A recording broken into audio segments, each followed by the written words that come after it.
Ada 6 hal yang mengganggu pikiran NPD. Apa saja itu? Yang pertama, ketika kamu berhenti menjelaskan dirimu, NPD dijuluki emotional vampire. Why? Karena mereka mendapat asupan dari respon emosional kamu. Perhatiin raut wajah si NPD, guys. Kalau kamu sedih atau kalau kamu marah dan berusaha membela diri, NPD menikmatinya loh. Setiap kata-kata emosional, baik itu kata-kata saat kamu sedih, panik, atau marah, itu seperti oksigen bagi api NPD. Ketika kamu berhenti membela diri, ketika kamu tidak lagi menjelaskan mengapa kamu menetapkan batasan, kamu memilih diam, dan NPD pun hanya bisa terdiam. NPD nggak bakal berinisiatif untuk memperbaiki keadaan. Mengajak kamu bicara untuk mencari solusi itu nggak akan terjadi. Keheningan kamu tidak bisa dimanfaatkan oleh si NPD untuk keuntungan dia. Kamu berhenti memberi mereka naskah untuk dimanipulasi. NPD ingin memutarbalikkan kata-kata kamu, memutarbalikkan penalaran kamu, sehingga kamu kebingungan. Perlu diingat, guys. NPD beda server sama kita, manusia biasa seperti kita. Kalau kita membantu orang lain atau makhluk hidup lainnya, kita seneng kan? Bahagia itu simpel. Melihat pasangan kita bahagia, tersenyum sumringah, kita ikut bahagia kan? Tapi NPD beda dari manusia biasa. Saat kamu diam, kamu membuat si NPD sesak napas. Kekurangan oksigen, oksigen drama, oksigen bully. Maksudnya, NPD mendapat kesenangan dari melihat orang lain kesulitan, kesusahan.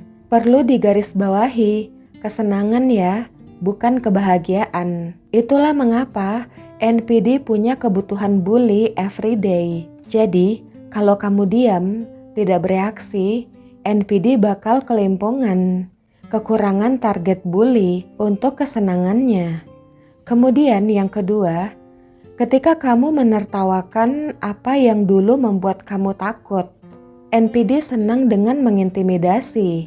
Mungkin dulu ketika si NPD marah atau sekadar menatap tajam ke kamu, mengangkat alis atau mendesah kecewa, itu bisa membuatmu tidak nyaman, was-was. Tapi sekarang, saat kamu tidak lagi merasa terancam dengan intimidasi NPD, kamu menertawakan taktik lama itu. Bagi NPD, itu sangat membuatnya tidak nyaman. NPD akan merasa tidak diakui. Kemudian yang ketiga, ketika kamu tidak berjuang untuk mendapatkan pengakuan si NPD, NPD senang dikejar. NPD menawarkan kasih sayang, perhatian, atau pujian yang hanya seperti remah-remah dan sebenarnya bukan cinta yang tulus, conditional love. Seperti hadiah di sebuah undian yang tidak pernah bisa kamu menangkan.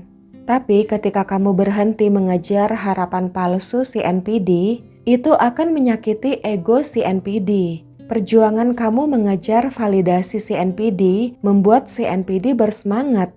Dan intinya, setelah kamu keluar dari kompetisi itu, NPD tidak bisa memikat kamu kembali. Tindakan walkout kamu akan menodai ilusi kendali si NPD. Kemudian yang keempat, ketika orang lain berhenti percaya dengan cerita si NPD, NPD merasa hidup dengan memoles citra positif dan superior. Bukan cuman terhadap kamu, tapi untuk semua orang di sekitar kamu dan si NPD. NPD bisa memutarbalikkan narasi, di mana mereka adalah pahlawan, korban, atau jenius yang disalahpahami. Tapi apa yang terjadi ketika penonton, yaitu teman, rekan kerja, atau keluarga, berhenti bertepuk tangan saat melihat pertunjukan si NPD? Itu akan menjadi awal dari keruntuhan si NPD. Karena ini bukan hanya tentang kehilangan kamu sebagai sumber suplainya. Ini tentang si NPD yang kehilangan penonton. Dan tanpa penonton, semua drama dan image yang dibangun si NPD hanya akan seperti panggung megah yang kosong tanpa penonton. Kemudian, yang kelima, ketika kamu tumbuh melampaui si NPD, salah satu trik favorit NPD adalah membekukan, mengurung kamu, suplainya, dalam sebuah peran yang naif, yang membutuhkan, yang tidak bisa berbuat banyak. NPD membentuk identitas ini untuk suplainya agar membuat si NPD tampak lebih superior dibandingkan kamu. Namun, pertumbuhan si suplai adalah kryptonite bagi si NPD.